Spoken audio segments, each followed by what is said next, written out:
Yeah. And since you've been gone, I've been trying to fix me. And I'm getting there. Yeah, I'm getting there. Lately I've seen you on television. Yeah, it feels like I'm watching you from a prison. And I want to hold myself in my hand.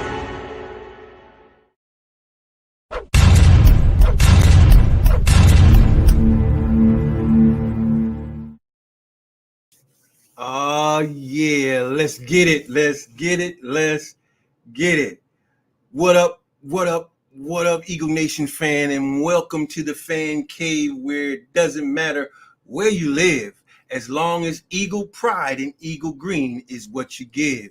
I'm your host, OGP, and you know the deal. It's time to get real. You see the thumbnail and the ticker, so you know that it's time to show one more video. Please like, subscribe, share, and hit the notification bell underneath the video so that you can be notified of any other of our content being dropped. Also, if you have any questions, comments, or concerns, feel free to email us at the email tickering underneath the broadcast of the screen. So anyway, I'm excited about what we've got going on.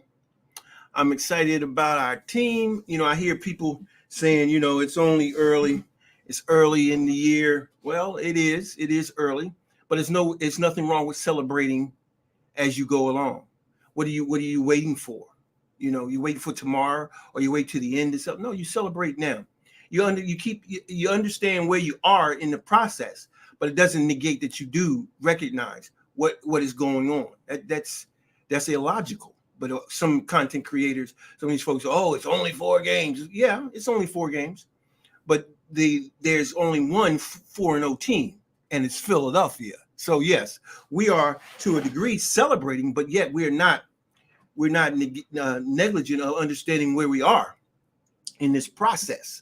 So yeah, we're moving forward, but yet at the same time, we're celebrating as we go. Keys to victory. That's what we want to talk about. Keys to victory to beat the Arizona Cardinals. Now, listen, first of all, Arizona Cardinals have had our number for a long time. It goes back, I think, back to Kurt Warner. That's when McNabb was here. So they've had our number, and it's always been, the problem has been us traveling there.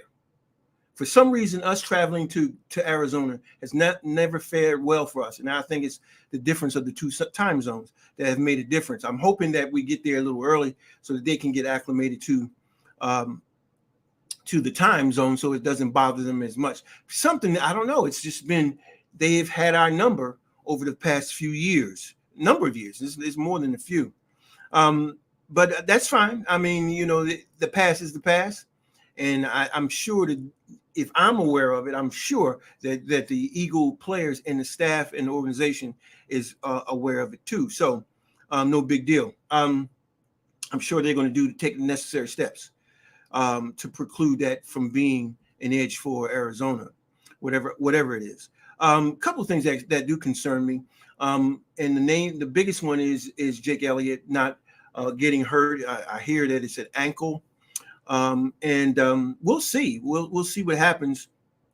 I do think that they have a new kicker, Dickey. I don't remember his first name, that they've signed as well, just in case that he's not able to go. It's also been shared that Andre Dillard may be a possibility. He's been given his 21-day notification or whatever it is for him to be able to come over off the IR, and hopefully he'll be able to play. I'm interested in seeing how he does. I've been pulling for Andre Dillard. The whole time that he's been there, I've heard content creators saying that he should be traded, and I've never agreed with that. You don't trade a number 1 draft pick that easily. It's not about picks. It's not about quantity. It's about quality. And I believe that he is a quality player. We had Rager, and we found out that he was not quality. And as a result, we got rid of him. So I'm really pulling for Andre Dillard. He's put on some weight. He put on some muscle. He's working on his game. He's not sitting back and just thinking that it's going to come to him naturally. He's seeing that he's got to work, and I think he's been doing the work necessary. I'm looking forward to seeing him come back. I'm looking forward to him playing. I really think that he would be a good right tackle eventually coming down, because I do see Johnson as being getting older, and there's a possibility that Diller could possibly replace him, or Malata, or either or if they get hurt or what have you. So I think he's a valuable commodity to have. Some of the things that I'm really looking forward toward, and saying that it needs to happen. First of all, we lead the NFL in turnover differential, +8. I think that's important. I think that's going to come into play when we look at playing the Arizona Cardinals. There's some keys that I think that would allow us to extend that differential. And I think one of the things that needs to happen is that we're going to have to we have to contain Kyler Murray in the pocket. We're going to have to really discipline ourselves as defense to stay in our lanes, to ensure that we don't give him a easy out of the pocket. I think that's going to be important, because I think Kyler Murray does the most damage when he's outside the pocket. Because he's a short guy, he's not going to be able to do as much damage in the pocket. So I think it's important that we push the pocket and we stay in our lanes to create that push to keep him, in the pocket, so we can get to him. I think that we need to get to him at least 3 times.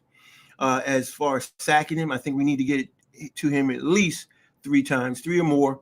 And I'm looking for that to happen. I'm looking for at least 2 interceptions to come our way. And I'm looking for, again, Reddick to play an important role in getting the scat quarterback that the Arizona Cardinals have. The other thing I think that's going to have to happen, again, like I said, we're going to have to push the pocket. I think it's going to have to be all hands on deck. I believe that the defense is going to play a key, as it has in every game to this point. I think the defense is going to be very critical in stopping Kyler Murray, because I think that's probably the biggest threat that they have. And it's, so we're going to have to really play hard on concentrating on limiting him and his opportunities. On the offensive side, I'm looking forward to the offense. One of the things, there's a couple things, but the first thing I want to see is I want to see if that running game continues. Miles Sanders got 134 yards on the ground last week. So was that a fluke, or is the running game really taking shape without Jalen Hurts having to add to it? I want to see if that's the case. I like the fact that we add this new running back, Sermon. I think that he should get a few more touches to see, because he only had 2 touches the last game, and he did quite well. He did quite well on both touches. So I want to see him get maybe 5 touches, a little bit, maybe 5. See what he does with 5 touches, but they have to be some quality runs. I think I want to see if he can hit the edge a little bit, and I want to see if he can go up inside the tackles as well. But I think that running game is going to play. I would like to see if it continues. I want our running game to be important, but I don't want it to be an important part with the contribution of Jalen Hurts, because that's when quarterbacks get hurt.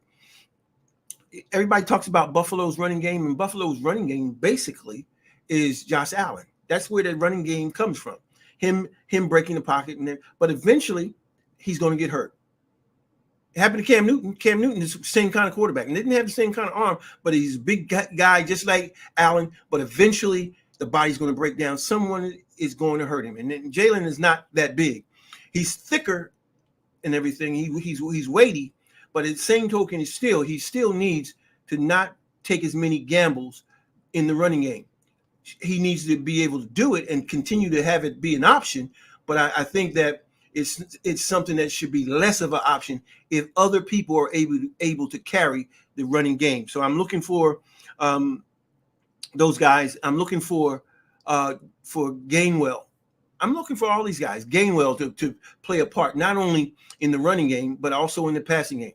Him and Goddard, I'm looking toward having big games in the passing game. It's time for us to really get Goddard more involved in the passing game. I think that Goddard is a top flight tight end, and I don't think we've been using him enough. I would like to see him. I know we got Batman, we got swole Batman, skinny Batman, and fast Batman. I get it. We also have utility Batman, and that is Pascal, if you ask me. I like Pascal's game, and I think that Pascal plays an important part to the game for us. And I think he's going to play an important part in this game along with Goddard, along with Gainwell. I think that these underneath players are going to play an important part. And I mean, our passing game in general, I think is going to blossom. I'm looking for a 300-yard passing day, at least two tutties from Jalen Hurts. I think one from Smitty. I think one from AJ. That would be excellent. I would like to see that. I would like to see a tutty come from either Gainwell or Miles Sanders, preferably Miles Sanders, because I want him to stay. He's right now in the third leading rusher. I want him to continue to stay in that top 5 rushing category. I think that's important for him for his negotiation going in after the season. So I want to see him continue to put up big numbers. I think that we're going to put I'm looking for us to if we can put the jet lag thing behind us. I think that we're going to put a pretty good spanking on them. I'm looking for a score of 31-17 for this Arizona game, and I'm looking for us to really play well on the defensive end. So 31-17 is what I'm looking at. Again, I'm excited about what we're doing. I'm looking for swole Batman, skinny Batman, and fast Batman to really pose their will out there and open up the middle of the field for Gainwell, for Goddard, and for Pascal. So anyway, again, if you would help me out, I would greatly appreciate you helping me. I need you to subscribe and hit the notification bell, and also hit the like as well. Thank you so much. I really do appreciate you subscribing to our channel, because we need your support. Without your support, we cannot continue to we can continue, but we want them to push our program. And I've been doing this just this season, so I'm a new puppy. I'm a new puppy on this platform doing this particular thing, but at the same token, I am also an OGP. I've been around a while. I'm not one of these young guys. I know the Eagles from way back, so I can go back a while. So I'm looking forward to continuing to share with you, and I need your support. So please subscribe to the channel. So anyway, until the next time we get together, this is OGP bidding you peace, power, and Eagle pride. We'll see you the next time.